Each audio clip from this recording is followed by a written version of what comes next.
close if you're a millennial and think it would be a stretch to go out and get yourself a home. A new poll finds you're in the majority. Nathan Russo-Smith explains. Buzz 60 growing up doesn't always mean moving out of your parents' house, as evidenced by the swelling ranks of adult children who have returned home after college, or who never moved out.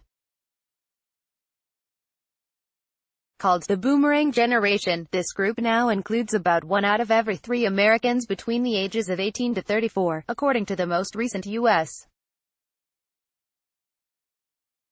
Census data. With college commencements just a few weeks away, it's likely more parents will soon face a host of questions about what it means when their adult kids move back home, including how to handle finances. The families who have done it well are those who set expectations about what adulthood means, such as finding work and helping with bills, said Rebecca Barsh, Vice President of Planning at Northwestern Mutual. No barista jobs. Nothing. Amanda Abella moved back home with her parents after she graduated from college in 2010.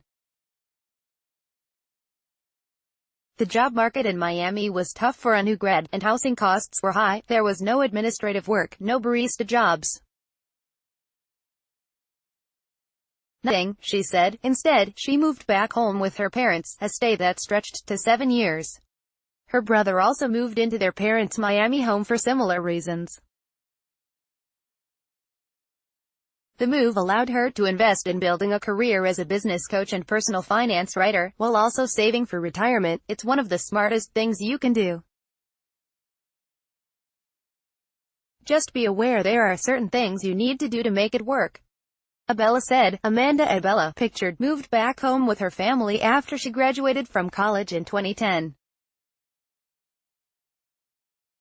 Top row L2R, Antonio Abella, dad, Antonio Abella, brother. Bottom row L2R, Amanda Abella, Emma Lama's grandmother, Alina Artiles, mom. Photo, Amanda Abella, setting expectations key to managing finances, and the emotions often tangled up with money, is talking honestly about expectations before adult children move home. Financial experts say that includes setting a target for how long the adult child will live at home, with the caveat that plans often change. Barsh said she recommends discussing parents' expectations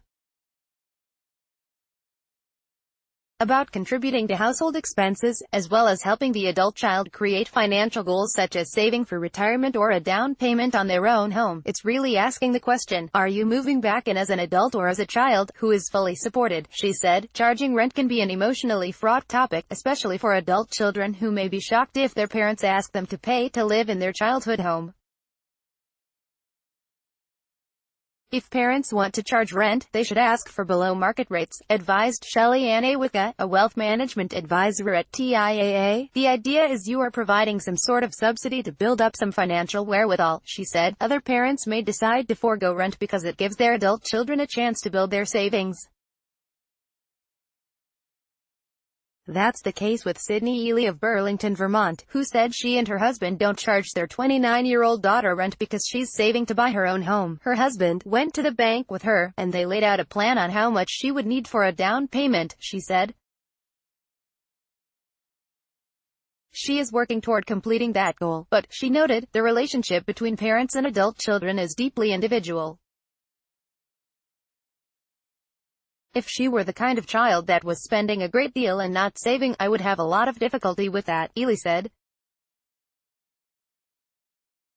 Retirement goals don't neglect the impact on parents' retirement goals, TIAA's Awicka said. Make sure that you are saving for retirement and paying down debt, then you will be able to see clearly how much money you can use to support your child, she said. More than 1 in 10 Americans say they receive financial support from their parents or family members, with a majority of those receiving help with bills, basic necessities and housing, research from Northwestern Mutual found. But even paying for an adult child's mobile phone can damage a parent's own retirement savings, according to a 2017 study from NerdWallet.